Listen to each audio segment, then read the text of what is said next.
The ultra rich, they're getting ultra richer, but what happens to us? The average, even the above average American? Carol Roth joins us today to talk about the new financial world order and the world war on your freedom and wealth. Stay tuned. I'm James Poulos.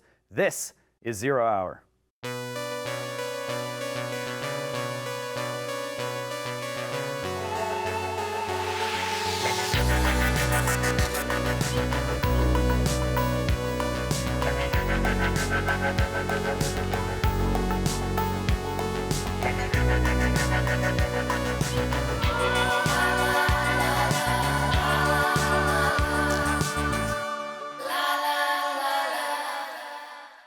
Yes, Carol Roth is with us. She's a former investment banker, a two-time New York Times best-selling author. She's sharing insights on economic issues as a TV pundit and a speaker. Who doesn't love those two things? I know I do. Coming from a blue-collar background, she passionately advocates for preserving the American dream. Welcome, Carol. Yes, it's great to be here with you. And I have to say, I feel like I'm in office hours back at school, where you're like the teacher, I'm on the side, and you're going to tell me what's wrong with my paper or something like that. Well, it's actually going to be a little bit more of the reverse. You are the teacher. I am the student. Fabulous. How do we save the American dream? It's going to be a deep dig, because you have a bunch of elites who see that the world order is shifting. And as elites do, if you have the power and the money, you have two choices. You can sit back and go, well, I really hope things work out for me. Or on the other side, you can proactively try to control all of the resources. So when I first saw this meme go around social media that says, you'll owe nothing and you'll be happy, and I saw it was attributed to the World Economic Forum, a group that's littered with the business and political elite, I thought they'd probably gotten it wrong, as people often do on Twitter. Must have been taken out of context, because the elite would surely know that if you wanted to build wealth, if you wanted to have that American dream, you have to own things, property that have the opportunity to hold value or appreciate in value, hopefully. So the idea that they're saying you'll own nothing and you'll be happy was, something I really wanted to look into in terms of the American dream. But you'll note that they say you'll own nothing, not will own nothing. Right. So they're going to be really good as you kind of struggle through this, and then you'll be happy. And so I think that's the key. First step to preserving the American dream is to not buy into that psyop, to not buy into that idea that your life is going to be so much easier if you don't have to worry about buying a house. You can just rent it forever. Or if you're not investing in the stock market, you have to worry about those crazy things. They want you to believe that, because then it makes it easier than if they have to force that down your throat. So I think the first step to the American dream is making sure that you go all in on ownership and ignore what these elite are saying and do the kinds of things they're doing. All right, so I'm looking forward to beating up on the elites in a minute. I want to talk about us a little bit. Sure. Ownership is all about sort of personal responsibility, but part of personal responsibility is taking ownership of your own sort of mistakes and errors of judgment. So is there anything actually wrong with the American dream? Did we ourselves actually go wrong somewhere before these bad guys from the top came into the picture? Well, I guess the American dream has a connotation, right? The connotation is you own the house and you have the picket fence and you have, 2.3 children or whatever it is. But I think it's kind of broader than that. I think it's more personal. The American dream is that opportunity for you to pursue life, liberty, and happiness, whatever that means to you. And for some people, that may be accumulating lots of stuff. But I do think that what wealth creation gives you is flexibility, and it gives you agency, and it gives you sovereignty, and you're not responding to somebody else, because throughout history, the people who didn't own property, whether that be a house or something else, they were not free, they were not happy, they, in many cases, starved to death, right? I mean, this is not a good thing when people don't own stuff. So I think that the idea that property is, really tied up in our individual rights, I don't think there's anything wrong with that. I do think everybody personally should customize that and whatever it means for them. We shouldn't necessarily follow a formula, but it's about the choice, right? You want to have the choice. And if that choice, if you don't want that American dream, if you want something completely different, that's great for you. And I think that's the essence of capitalism, is having that freedom and that choice. The opposite of that, in my book, is, no pun intended, is central planning, right? And that's where you have a handful of people who dictate the outcomes, usually very opaquely, for everybody else. So it's their dream that they're kind of thrusting upon everyone else. So I don't think we've gone wrong by having freedom. I think where we've gone wrong is by letting people do too much of the planning and getting away from that idea of freedom, choice, exchange, property rights, transparency that is the essence of what the founders built for us. That's so unique that everybody from all around the globe wants to come here and participate in that. Yeah, well, it's interesting. The original draft language in the Declaration was life, liberty, and property. Right. And heaven forfend I take away anyone's good time, but right. There's something admirably specific and concrete about that language. And I think you're right. If you say yes, go forth, be happy, and I think the reality is, people over time may come to think that what's going to make them happiest is surrendering responsibility to some faraway experts who are just going to kind of like optimize everything for them. And that's not really the way it worked out. I mean, it's human nature, right? They're going to say, we're doing this for the children. It's for the good of other people. In fact, one of the Twilight Zone episodes that I reference in my book is one that's called To Serve Man. And it's about aliens who come down and, they come to Earth and they say they just want to help everyone out. They're here to serve man. They want to help with the wars and the famines. And they decode, someone from the CIA decodes the book they leave behind. It says To Serve Man. They go, it's a noble cause. Well, it turns out they decode more, and later To Serve Man is a cookbook. So that's what I always think about, is when anyone says they're here to serve you, it's a cookbook. And when you think about that in the realm of something as simple as owning a house, owning a house is the largest asset on Americans' balance sheets across the country. And that's how many Americans have the opportunity to create wealth and to pass it on to their family. So if you give that up, as Wall Street's trying to get you to do, they're now competing with you to buy a house, and it's going to be so much easier for you. Not only are you giving up that wealth creation opportunity, but you're giving up the sovereignty and the agency that comes with, this is my home and I can do whatever I want. And coming out of the last few years, where we've seen some of the mandates and the dictates that have come down, it's not hard to think, okay, well, they don't want gas stoves. Well, it's going to be hard to get me to get my gas stove out of there. But if a Wall Street corporation owns all the houses and they make a deal with the government, that's much easier. Maybe they say you can't own a gun or you can't have ammunition. You give up so much agency when you're under somebody else's domain, so to speak. So I think that people need to really reframe the way that we've thought about these ideas that are kind of, almost taken for granted in our lives. Yeah, I mean, just a couple of decades ago, I think, really, the big debate was over whether or not these kind of central planners off somewhere else really existed. And I think now, at least we've come to a moment where kind of everyone agrees that they're there. And I think those guys have been a lot more forward and a lot more confident in revealing themselves and their plans and everything. But now the debate is sort of like, are they evil? Do they really think that they're helping? Have they consumed their own Kool-Aid and believe that they are actually the only power in the world that can save the world? Where do you come down on that? So I think the answer is yes. Across the spectrum. There are some of them that are inherently evil. There are some of them that, maybe think they're so smart that they know better than everyone else.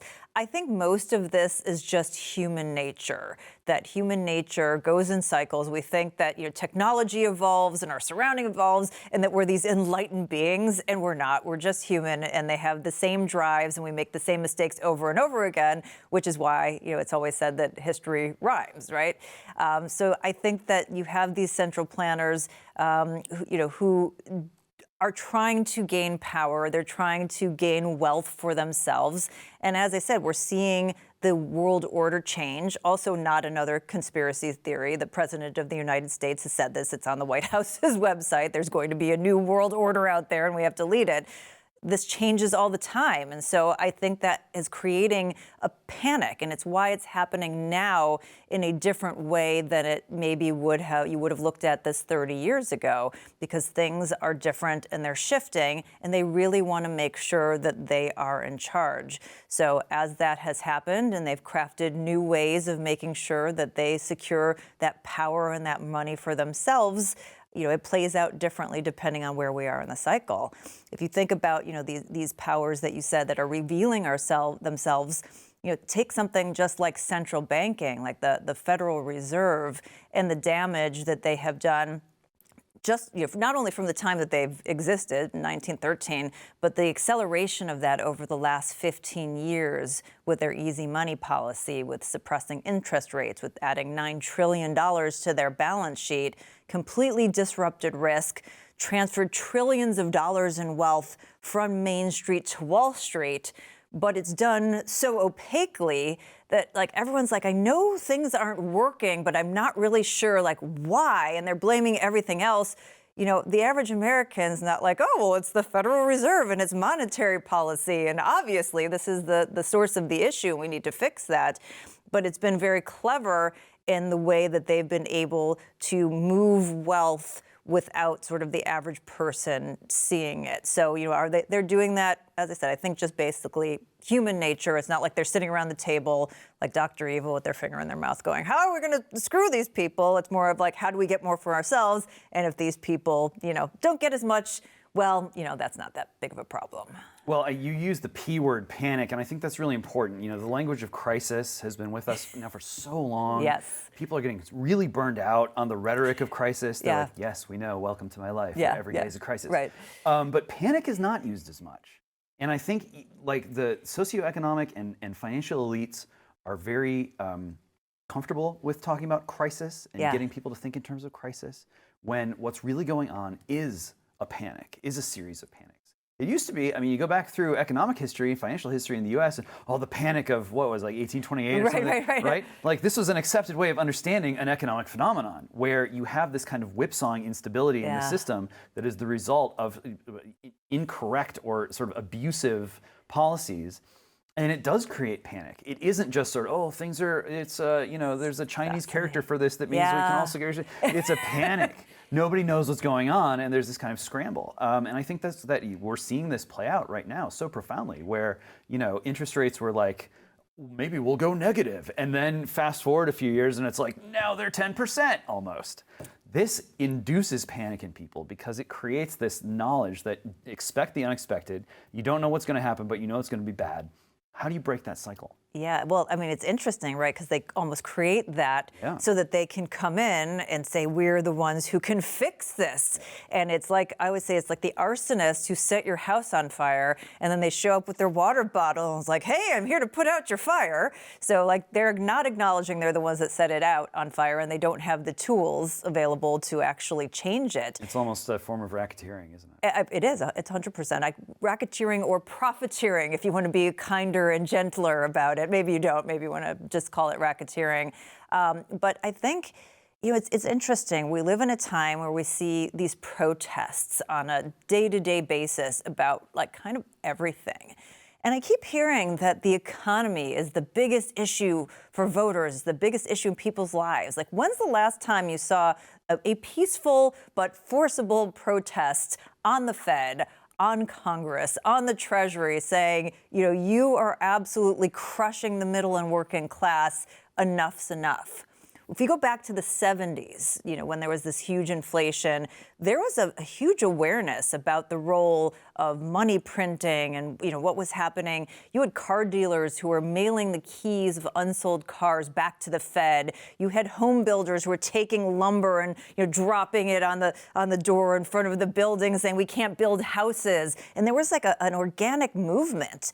And I don't know why people, maybe there's just no community organizers in the financial realm. I just don't know what it is, but I've never seen people get really angry because there's so much moral hazard in the system that unless the people who are those middle people, the politicians, feel like they're really in jeopardy, they're not going to do anything, right? They're all benefiting. Their cronies are benefiting. So until we really put it to them and say, this actually is an important issue to us, and we're going to march in the streets until something's done, I don't think there's any incentive for them to change. And if you go back to Charlie Munger, show me the incentive and I'll show you the outcome. And that works across everything, including with our politicians. Well, these policies have been effective in demoralizing people and in disconnecting them from community, from family. I mean, there are a lot of people who are just on their own, single, of any age, no children,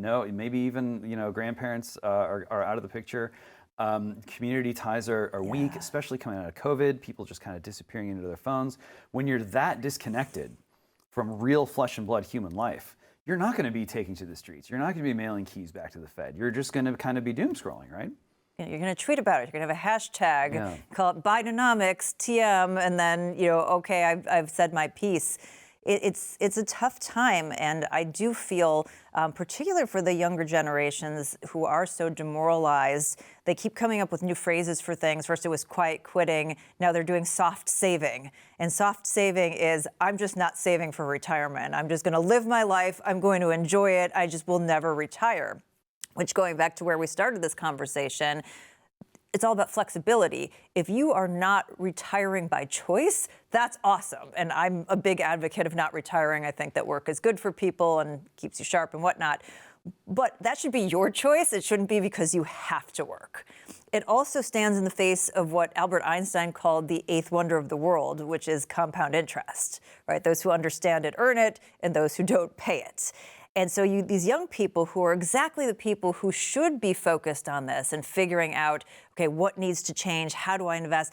They've given up. They've given up on saving for retirement. They've given up on home ownership. They're not sure how they're going to pay down these student loans that didn't give them any ROI, and it's transferred wealth directly from them to college administrators. So, perhaps there is an opportunity to try to say to Gen Z and younger people, you are the hope to take back our country and the American dream, but you got to get off your phone and you got to get off and really, we'll work with you, but we want you to have this because that's the whole point. Like, I participated in the American dream. What a huge gift it is. Like, I feel like I need to preserve that for people who come after me, for people all around the world, because there's no other opportunity like this anywhere else in the country or in the world. You must start taking care of your liver now more than ever. Why? Because the latest data from the American Heart Association indicates that adults with fatty liver were 3.5 times more likely to have heart failure than those without. The American Liver Foundation says that 100 million Americans have fatty liver, which means many people are at risk. We throw everything at our livers: cholesterol, alcohol, toxins, Tylenol, statins, cigarettes. That's why so many of us have a sluggish, fatty liver that makes us gain weight and lose energy. For decades now, your liver has helped you with over 500 key functions every day. It's time you help your liver. There is a solution: Liver Health Formula, an all-natural supplement which contains 12 clinically proven botanicals that help recharge and protect your liver. Manufactured right here in the USA and approved by American doctors. You can try Liver Health Formula and receive a free bottle of nano-powered omega-3 to keep your heart healthy too. It's a 64% discount in total. Order today at getliverhelp.com/James and claim your free gift. That's getliverhelp.com/James.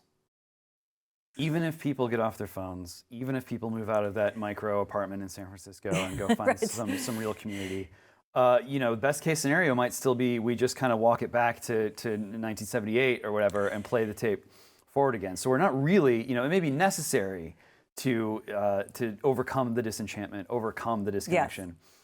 In order to get all the way to sufficient, you do need structural change, right? Absolutely. Is that going to come from collapse of the system? Can it be reformed at this point? So the answer is it can be. I think the question that you're sort of asking underneath that is, do we have the will to reform it? And I'm not nearly as optimistic about that because I don't think we have the mechanisms built in the system for the accountability that's required to change that.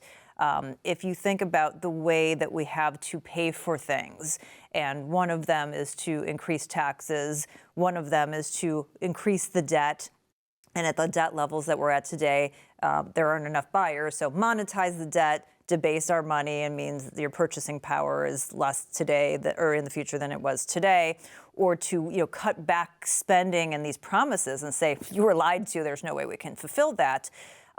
Two of those impact us, really directly, but don't really impact the politicians. One of those really impacts the politicians, and that's the reform of the system.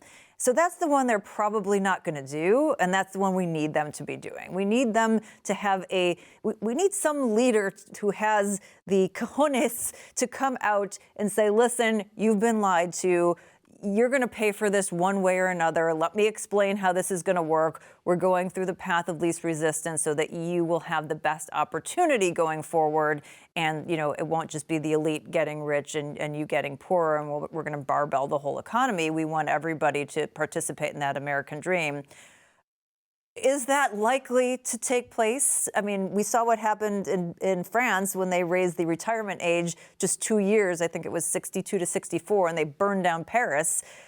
Does somebody have the fortitude to come out, in the United States and try to explain this to people when you've got politicians all around them that are going to say, oh, that's not the case. They're just trying to take away your Social Security. The Republicans hate Medicare. This person hates, whatever it is. To have that honest conversation that would really be of your three choices in your Monty Hall, the three doors, the door that you want to pick with the big prize. I just don't know that we are in a place where that's realistic, but it can happen. So I guess that's the thread of optimism we have here is it can, and we need to keep trying. Does that mean it gets done? The realistic perspective is probably not. So is there anyone out there, public life, private life, business, politics, who you think is at least potentially going to be one of those leaders who can lead us out? I mean, I think the good news is there are people having conversations like the one that you're having. I mean, that's your platform that you have, and the fact that we're able to have this conversation and inform more people who hopefully will, talk to people in their community is, the decentralization of these discussions. And then if we can get that wherewithal, maybe eventually at some point, something happens that people say, yes, we need to put that leader in play. But do I see that specific Messiah-like person right now? I don't have one person identified. And it really, I think, is going to need to be more than one person. One person is maybe the face of it, but you need to have the conviction, throughout the government, throughout Congress, to be able to make these changes and to shepherd them and to be strong in the face of the resistance that's naturally going to come about from it. Yeah, let's talk about tech a little bit. Sure. Because I think if I'm trying to be as sympathetic as I can be to the elites, and willing to consider that they find themselves in a certain kind of predicament too. A lot of these folks, Henry Kissinger's pretty old. Some of them are just as old. That's generous. He's pretty old. He's pretty old. He's pushing 100. But a lot of these folks are not that old, and they haven't been around forever, and they are trying to suck up the most talented folks to kind of make sure that the machine doesn't blow up on their watch. And they've inherited a lot of garbage, and right. A lot of cans have been kicked down the road. A lot of fundamentally broken economic policies and financial policies have been kind of hard coded into the system. And if you're, still relatively green behind the ears and ascend to that level of upper management, you must be sitting there thinking what am I gonna do? Right. I don't want to be the one right. who's in charge when it all blows up. So what's someone like that thinking about how to present themselves to the public as maybe not the ideal leader, but at least someone you shouldn't sort of storm the castle and, get out the guillotine or the pitchfork, whatever. What do you say? And what you say, I think, is don't blame me, right. Blame the technology. Look, there's a technological arms race all the time. And if the United States isn't leading, and if the United States isn't the worldwide leader in innovation, right. It's going to be one of the bad guys. And you wouldn't want that to happen. So we're innovating on technology. And guess what? It comes with some trade-offs. And some of those trade-offs are we have to keep changing the system. And in some cases, we have to change the system a little bit faster than exactly we know what we're doing. We kind of have to make it up as we go along. You talked about having the will to change the system. Well, one source of the will to that kind of change is you're an egomaniac, or you're a megalomaniac, right. or you're just so naive that you think like, well, we'll figure it out when we get there. There's a good version of that, which is what used to be prominent in America, where Americans were competent and confident in their relationship to their technology. Well, we'll just kind of dump all this junk out on the table and figure out how to piece it together because we have kind of a culture of competence. That's gone. Some of the elites still think they have it. So I think their argument is like, look, guys, we have to be on top of the heap, and being on top of the heap can be a little crazy. It can be a little panic-inducing, but ultimately there are costs, and one of those costs is going to fall on you guys because you're just not as smart as we are. And so, like it or not, we're going to have to drag you in sort of leadership in the painful sense where, we don't know where we're going, but gosh darn it, we're going to take you there because there's nobody else who can do it. How much of all of this pain that we're going through really is just a consequence of these wrenching changes in technology, the way that technology keeps changing finance, the way technology keeps changing the Fed, keeps changing interest rates. People talk about the printer going burr, and it's not a printer anymore. No, it's just a digital. button. Right, yeah. And you just push the button and you keep adding zeros. This is a fundamentally different form of economic life, and the way that the dollar is being digitized, all of these changes. Is this really the root of the problem? So I don't think it's the root of the problem. I think it's an accelerant of the problem. I think the root of the problem is the basic misalignment of incentives and the moral hazard that is built in the system. And the people who make these decisions do not have to bear the cost. They do not have to bear any sort of accountability. So it is to their benefit to do what makes sense for them. I think that's base case. What technology does, and like you said, when we went from having hard money to, fiat currency to now we can just make things up as we go along because everything is quote unquote digitized, to the horrible thought of something like a central bank digital currency, it just allows for more and more control in the hands of a handful of people in a very easy, scalable fashion. And so the more that you have that scalability, and if you have enough of the population that's willing to buy into whatever promise comes along with that, the worse off it is for them. And we saw that during COVID, things like social credit. In order to formally implement that instead of informally at the state level, you need the technology that can collect all the data on everyone. Well, we certainly have that. And then we proved that we have a populace that's willing to turn in their neighbor because they didn't get a shot or isn't wearing a mask or has a fake, vaccination card or whatever it is. So I think that both of the components there give the ability for, even more centralized control. On top of that, we have this very interesting battle where tech in and of itself has become sort of a de facto government. And we have this Constitution that protects our rights, theoretically, enshrines our God-given rights and protects them from the government. But it doesn't do that in the digital sphere. And you have these companies that are taking over our property and our agency and our speech, and we have no digital rights protection. So I think that might be a piece of where, like, if we're looking at this crazy shifting puzzle and going, oh my God, which piece do I put in place next? Because there's so many things that I can do. Maybe that's the right move for everyone, is to really focus on how do we get these constitutional rights that, are our God-given rights protected against these big technology firms so that we can have that more level playing field and we don't just have a handful of people making decisions. It's just a different handful of people making those decisions. And, yes, technology is wonderful and has improved our lives, but at the same time, I'm an IP creator. I don't want AI being trained on my work and then getting none of the benefit and none of the credit for it. So I think things like that, because we are on this precipice with all of this interesting technology that's moving so quickly, is a potentially interesting place to start. I think you're absolutely right about all this. I've written about it. I'm going to continue to write about it. If you are not American when you are online, then you cannot be American. Yeah. And there is a huge hole here, and Biden administration is happy to sail through. They know exactly what they want to do. Yeah. They want social credit. They want CBDC. Yep. They want basically to nationalize as many of these technologies, including cryptocurrency, that they can get their hands on. And they're openly just laying it all out. It's all a matter of public record. And FCC is going on a huge power grab right now.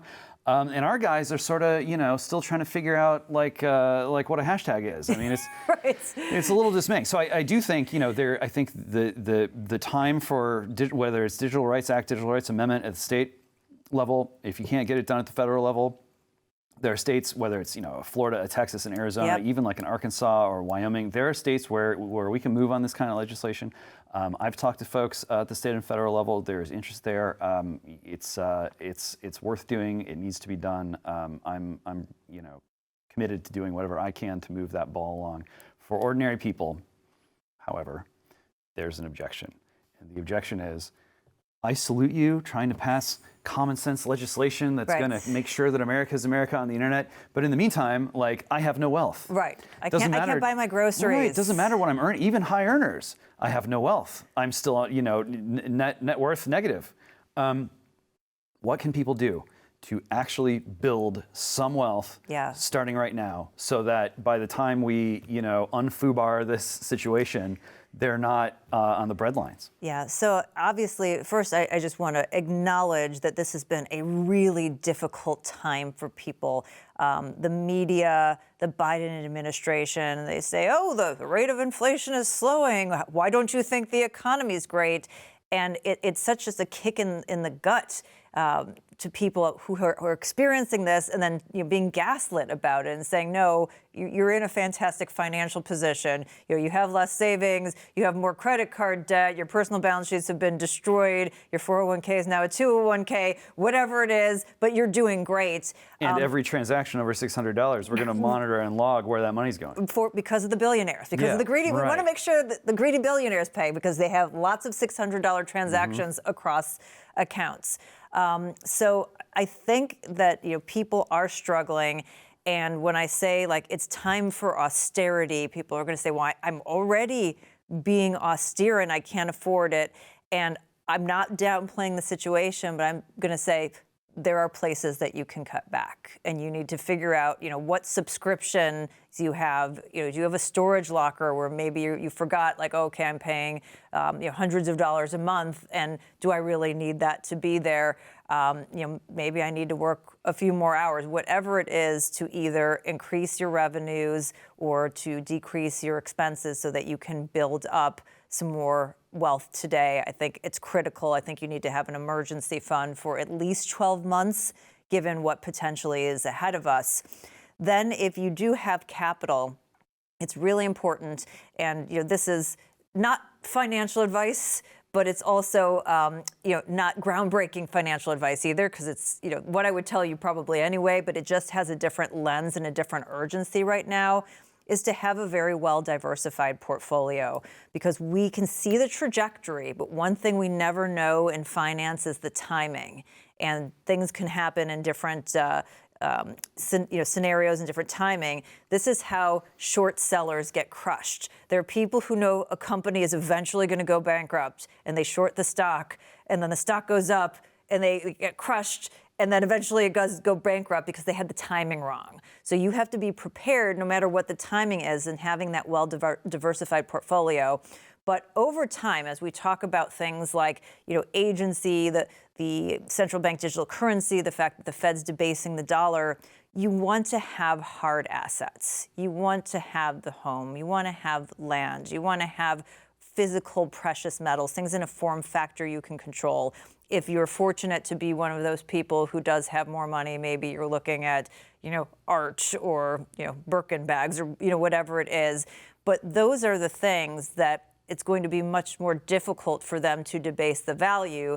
And in fact, usually what happens as the purchasing power of the dollar goes down against these kinds of hard assets, those assets actually are what are the stores of value. So I do think that having that lens over time assets that can store and appreciate in value, a wide range of them, and make sure some portion of those are hard assets. Do you have precious metals? I do. Do you have crypto? I do not.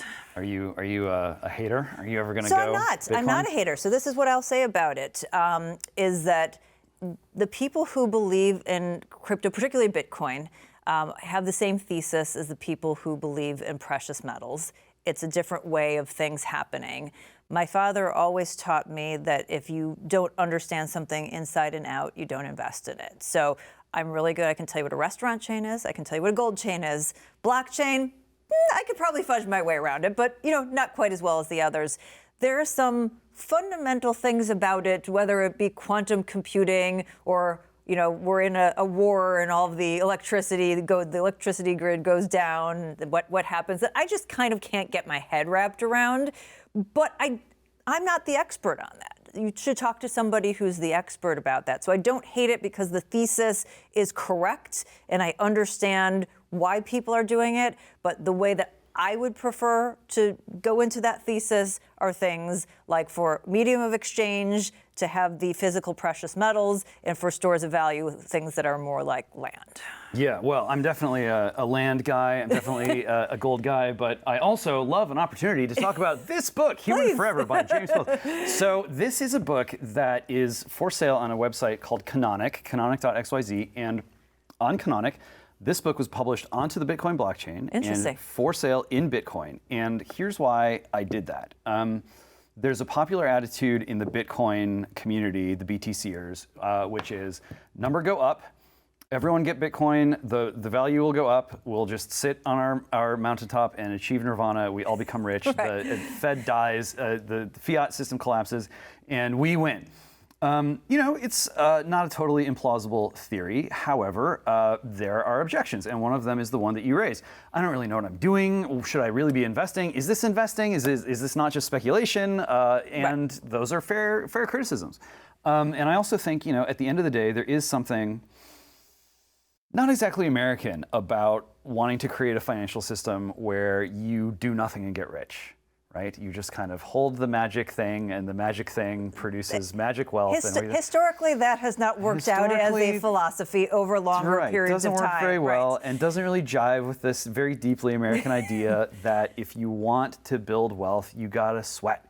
You got to get out there, mix your hands in there with whatever it is that you're working on, get your hands dirty. Although taking risk is a legitimate way to create wealth, so risk taking has wealth opportunities attached to it. Right. So the story about the book is I didn't do the book on chain. I didn't sell it for Bitcoin, make it a Bitcoin exclusive. I didn't do that just for the sake of I get the coin, the number goes up, I live happily ever after. I did it to make a point, and the point is you don't need to be an expert in Bitcoin to use it. Not as a speculation, not as an investment, but as a medium of exchanging goods and services. Right. Totally outside. I mean, now these, the claws are out and feds are pulling it in. Right. But 2 years ago when this came out, basically totally outside the realm of the New York publishing industry, the Fed, right. Cancellation mobs, everyone at the sort of elite or institutional layer who says, you can't say that in a book in 2021. You have to edit it or we're not putting the book out. You just sidestep all that stuff and do it in a way where human beings who are interested in preserving our form of government, preserving our way of life, preserving our humanity, can once again get their hands on a fundamental digital technology and actually get their hands dirty and use it to strengthen all of those things instead of undermining them. I love it, and I love the fact, I'm assuming you still own the rights to the book. Yeah, I got Which everything. is great, and it's great, not only for what we're talking about, ownership of things, including intellectual property, but it also means that a publisher who comes along in the future does go, well, I don't really like what he said, so we're just going to go change the contents inside 100%. Of it as well. So I think that's actually quite interesting. Yeah, and there's a way, if you're super dedicated and you have a Amazon tier number of servers and you just want to take all the compute that you can get together and try to just brute force 51% attack on Bitcoin so you can get in there and delete a few words in my book. Some entity could do that, but I think you look at the feds and they'd rather just kind of claim that power rather than try to overthrow it. So that's an example. I think there is There is a way that Americans can get involved in technology right now where they can do some of that work to pull decentralized power a little bit, get people working again. If your interaction with technology is just to stare at the screen and watch bad things happen to you, that itself is very un-American. Yes. Historically. Americans, people, you get under your car, pull some things, figure it out, dump the stuff on the table, figure out how to solve the problem. We need to restore that kind of attitude, that kind of competence to our relationship with technology. And it's a little difficult to do that through AI. I know there's a lot of talk about AI right now, how it's going to sort of change everything or whatever. Maybe it will, maybe it won't. But there is kind of this dependency relationship. Yes. That's not what's going on with Bitcoin or with what Bitcoin can do. And so I have some hope there. This is exactly why I'm very neutral on it, and you did a much better job of explaining why this is exciting. Now I'm pumped. I'm like, okay, this is great. There you go. Than I could have, and I think that's important in these discussions too. We cannot be a domain expert on every single thing, and so we have to let the people who are. I can't be one day, I'm really into this, and no, this week I'm into that. I know that's very fashionable on social media, but in like the real realm of expertise, it's much better coming from somebody like you, I think. Well, thank you. I appreciate that. We all have a part to play. Yeah. There is a chance that next year we will have a new administration in the White House. A new one and an old one that looks new, an old one that looks whatever, old but is new. But isn't the one that's there right now. Yes. There is a chance. I'm not going to Handicap. You're not handicapping it right now? No, not handicapping. There is a chance that a new team is going to come in and say, you know what, all these executive orders on tech stuff are going to go away. Right. The IRS is going to shrink back down. Happy days are here again. If that happens, do you think Americans are going to have enough time and enough energy to get back on their feet? Well, certainly, to some extent, things go in cycles. Mm-hmm. And so I do think next year is going to be a challenging year, perhaps more than people are prepared for, which is why I say emergency fund of 12 months instead of, maybe the 6 to 9 that people are used to. And I do think there will be a cycle. I think what people aren't prepared for are the kind of macro cycles. We just came out of 15 years that was just historic manipulation by the Fed, unprecedented. And the last 15 years did a lot of things that can't happen again without things really going haywire because of the financial position of the U.S. right now, unless something else comes to play, like, God forbid, a war or, other mechanism for a financial reset or whatever it is.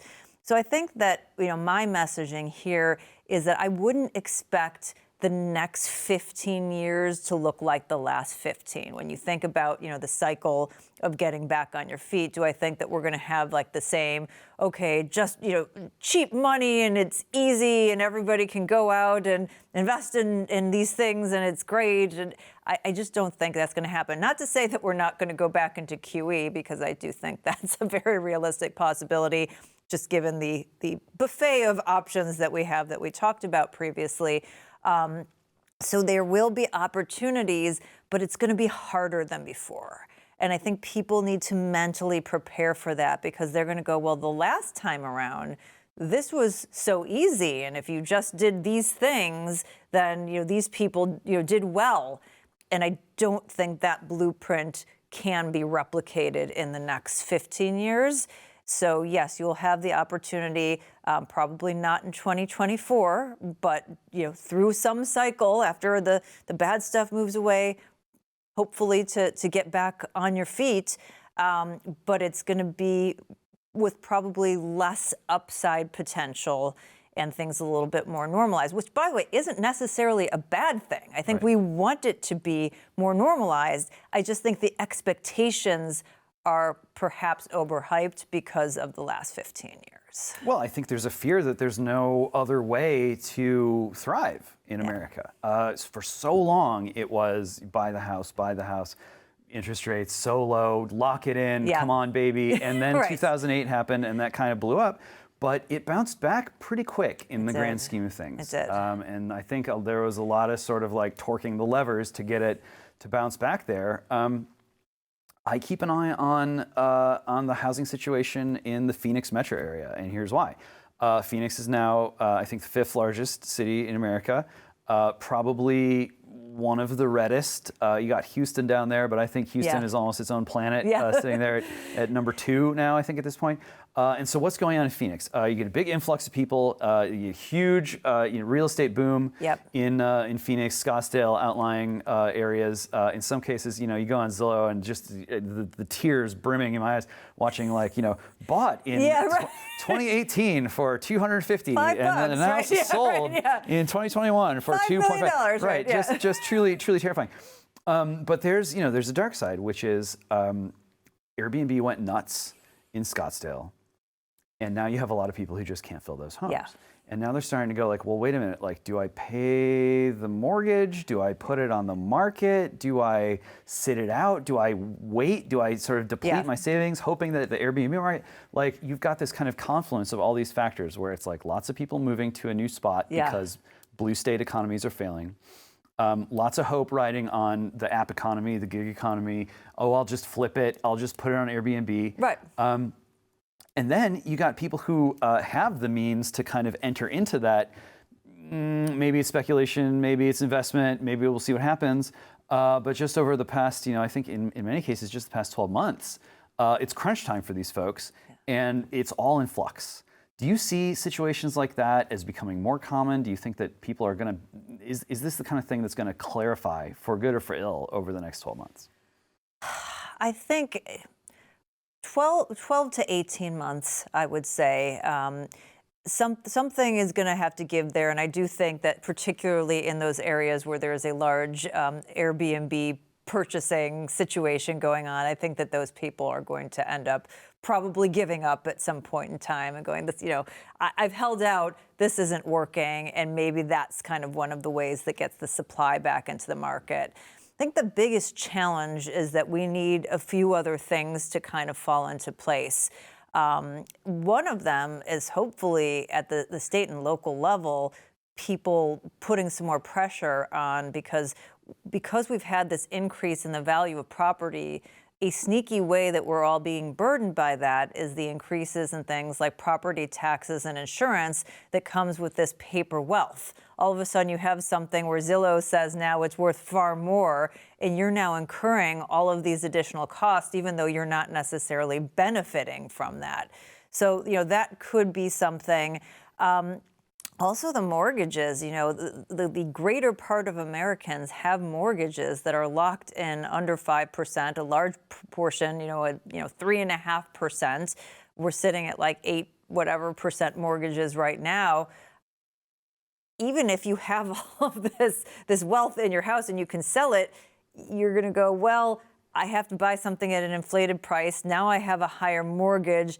How does that work? So some piece of that, I think, eventually is going to crack, and something will go and will give people an opportunity.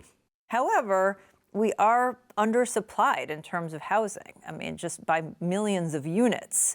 And so if we don't get more building happening, which obviously because of the macro situation, a lot of builders are sort of resistant to rush in and doing, we need something to give that's going to put more supply in to feed the demand that's certainly there in the market. Are you concerned that the new wave of building that is going on is just not going to work for family formation?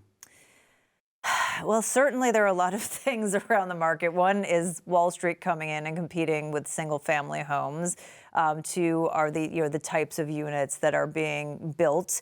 And I think just the costs of living in general are making people push out all kinds of life cycle decisions, whether it's buying a house or starting a family. Funny enough, it actually financially typically benefits people to form a family because now you've got two people who are paying for something, and that usually works out financially better than two people having two single units and doubling up on everything. But that is a psychological change, and I think that a lot of the young people, because of all the issues we've talked about today, are paralyzed by that and going, is this really something that I can do and I can afford? And, it does create a tenuous situation there. Who was it who said buy when there's blood in the streets? I think one of the Rockefellers probably. Probably. Do you think that's right? Do you think that's what's going to happen? Or that's what people should it's do? sort of, I think Warren Buffett is always, it's sort of the kinder, gentler version of that, right? Is that you want to be greedy when everyone else is fearful and fearful when everyone else is greedy. Kind of on the thesis of the book, you'll own nothing versus the will own nothing. I always look to see what the elite are doing, right? Where are they putting their money? If they're going in and trying to buy up the stuff, that's like, okay, well, maybe I should be following them in there. If they're sitting with their cash on the sidelines, that's probably sending a signal. Not that they're always right 100% of the time, but they may have a better sense of what's going on in terms of the the financial opportunities out there. But I think when things go the wrong way and everybody is panicking, to our earlier point, it's often a good time to, not a guarantee, but often a good time to say, okay, this might make sense for me now. And there's still no better place to park your cash than in the dollar, right?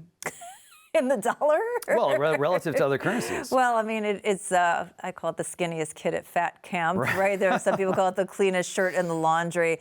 I would say, I would say something like a dollar proxy, like a Treasury bill, like a short-term Treasury, is a great thing to do because you don't want to just have dollars sitting around. If you have dollars sitting around under your mattress, that's just getting debased every day and has less purchasing power. You want to have that working for you. So even if you might need that money in a month, you can go in and you can buy a 1-month T-bill or a 2-month T-bill or some other money market product. And right now you're yielding over 5% on an annualized basis. So you have to, if you have just money that's sitting, you have to be putting that to work for you and, take your liquidity needs into account. But to just have it sitting in a dollar, that's not a good thing to be doing. For years, Hollywood has been lacking when it comes to stories of redemption. Movies and TV shows have trended toward the anti-hero, the flawed person who makes no effort to change and just becomes worse and worse as the story goes on. Well, here's some great news. The Blind, the true story of the Robertson family, is now available for purchase on Blaze TV. Maybe you've made a mess of your life. Maybe someone you love is in a dark place. Maybe all of the above. If you or someone you know feels beyond redemption, you need to watch this movie. You'll see there is always hope. Always. The Blind takes you on an incredible journey through the life of Phil Robertson, giving you an intimate look into the man behind the legend and the trials, the triumphs, and the values that have shaped him through the years. While The Blind wasn't a Blaze Media production, since Phil is such a big part of our Blaze TV family, we wanted to make sure you had the opportunity to stream it right here. Because it isn't ours, we can't include it as part of the subscription. But if you'd rather purchase it and stream it here instead of Apple and Amazon, we wanted to make sure the opportunity was there. Act now. Don't miss this opportunity to own The Blind, a Phil Robertson story on Blaze TV. Buy it today at blazetv.com/theblind for $19.99. That's blazetv.com/theblind. This is a little into the weeds, but yeah. Are you worried at all that Russia and India are just going to dump all the T-bills and blow out treasuries? Absolutely. Yeah. So that's a little bit in tension with keeping your money over in treasuries. Right? Well, that's why I said to keep it in a short-term treasury, because then you have the opportunity to, well, first of all, you're keeping it to term, so you're getting the yield and you're not worried. Let's take a step back. So bonds and yields trade in the inverse to each other, are in the inverse to each other. So as a bond goes down in price, the yield goes up. So that's what we're talking about here. If you're in a short-term treasury for a month or two, you're going to hold that to maturity. You're going to get that, annualized yield for however many months you hold it. And then you have the opportunity to say, okay, do I want to make a longer bet? Would I be at the, longer end of the yield curve right now? Am I locking that money in for 10 or 30 years? Absolutely not. I'm not buying a full-on, treasury bond. But on the short-term side, I do think, and then obviously if we do see a dumping of bills or As we know, the Treasury needs to continue to finance their crazy deficits of the government. So we're going to have more supply probably in the market, and yields continue to go up. Then in a couple months, if yields go up, then you have the opportunity to participate. And if they don't, if they've gone down, then you get to just go, okay, well, I'm going to look at this again in 2 months. So that's kind of where I stand right now. I think over periods of time, I do think that we are most likely to see Treasury yields go up. The one factor that we have is war. And again, God forbid, but we get into a big world war situation, which you would think, going, okay, well, who wants to get into the Treasury market? But it has historically been a safe haven and cleanest shirt in the laundry, skinniest kid at fat camp. So you could get more capital coming in and changing that dynamic. But the long-term dynamic, as we talked about, who's shrinking these deficits? If we're running multi-trillion-dollar deficits every year, who is going to finance that? Like, who in the world has enough money, especially if central banks are buying gold and not loading up on treasuries? Who's behind that? The Fed, right? It's the only one. So past 6 months, 1.5 trill. Previous 6 months, about another 1.5 trill. Yeah, this is going to pop soon, right? This is. If you're a complete nerd like me and you read the Treasury Borrowing Advisory Committee's report, you will see that they basically did the same guidance as you heard from the Fed with interest rates over the last 15 years, or with inflation. Normally we would target this, but we're going to let it run a little higher.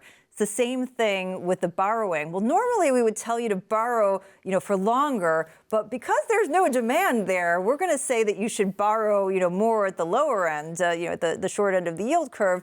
And, eventually that'll normalize. But what they're basically saying is that there is no appetite, there is no demand for people to be locking up their money with the U.S. government at these very long maturities, which is going to impact borrowing costs. And if you think about the need to get more risk over time when you lock up your money for longer, if you have any sort of increase that happens at the short end of the yield curve, I still think that pushes up the long end over time. So where are you looking for a big, clear signal? Is it bond markets, the treasuries? You talked about quantitative easing. What's the thing that you think is going to pop that is going to make people better understand what world we're living in? So here's the challenge is everybody wants that one piece of information. When this hits this is what's happening. Our financial system is so ridiculously complex, not just here in the U.S., but on a global basis, that you cannot just look at any one thing. You have to be looking at everything in context. So, I'm focused on debt to GDP at 120%, because that changes the equation we're talking about. I'm focused on deficits at 8% of GDP, which is more than double the historical average. I'm focused on, what's happening with the BRICS. I'm focused on how much the dollar is being used for trade, and do we see any kind of fall off on that? I'm looking at the Treasury bond signals. I'm looking at what the Fed does, and even more. And that's why this is so complex, for the average person, because there are so many different things, and even the people who are experts. If we could tell you what was going to happen next, I'd be in a yacht on the Mediterranean right now. I would not be sitting here having this discussion. We can see these trajectories. We can see some of these signposts, and there's lots of signposts. And we just have to keep reading them and then kind of making sure we think we know what's going to happen based on that. But it's like a choose your own adventure book, because once you get to this signpost, there are like 3 or 4 different things that could happen that's going to change, which path you end up going down here. If we end up, with a change in the administration, if we end up in more of a global world war, if there is a continuation of these deficits. I mean, there's so many things that impact that. You just have to stay tuned and be listening to people who are in the know. And just doing the best you can to be diversified, because it goes back to that point. because we don't know what's going to happen, you want to have exposure to different things. But I think on the Treasury side, again, not a financial advisor, you can talk to yours, but I would be looking at shorter duration right now. Just a few minutes left. I want to squeeze in one more thing to get us back to where we started with the elites, the globalists. Let's peel off the BRICS chunk. So, Brazil, India, China, who am I missing? Brazil, Russia, India, China, South Africa, and now... And growing. Wait, and now they've invited the fantastic ragtag group of Iran, UAE, Saudis, Argentina, Ethiopia, and Egypt. Yes, very well done. Thank you. The question is dollar dominance on its way out? So I don't think well, it depends on how you define dominance, right? So do we still think it's going to global be reserve currency? So I think it will be less of the global reserves than it is today. And I think it will be less in trade, but I don't think it goes away, and I don't think another currency supplants it. And I think that's the nuance that people, again, have a hard time getting their heads wrapped around, is that we don't need the U.S. dollar to go away or to become just like 10% of the reserves for it to have a meaningful impact on the cost of capital and therefore the cost of things in our lives, particularly since that's how the government finances itself. And it means it's going to be more expensive for the government to continue to finance stuff, by the way, that we've already purchased, not anything that's new, let alone anything new. So I do think that the movement, the intentional movement by the BRICS, and if you've noted what they've done in the central banks, they haven't replaced the dollars as they've drawn those down. They've sold off their treasuries. They haven't replaced those with another currency. They replaced that with gold. And so going back to one of the reasons I'm bullish on precious metals is it does seem as these things change and these fiat currencies don't work and, during global cycles, that you come back to something that has a 5,000-year social contract and that many of these countries already have some stockpiles to as a way to back it. I mean, it's what the Chinese are doing right now while they're doing their oil trade, is they're saying, we want to settle in our currency, yuan, renminbi, whatever you want to call it. But if you have too much of those, after we do our trade, that you can exchange that for gold now. And so whether or not they kind of create their own currency backed by gold or just use gold as a sort of quasi-backer, and that sort of creates less of an interest in the U.S. dollar.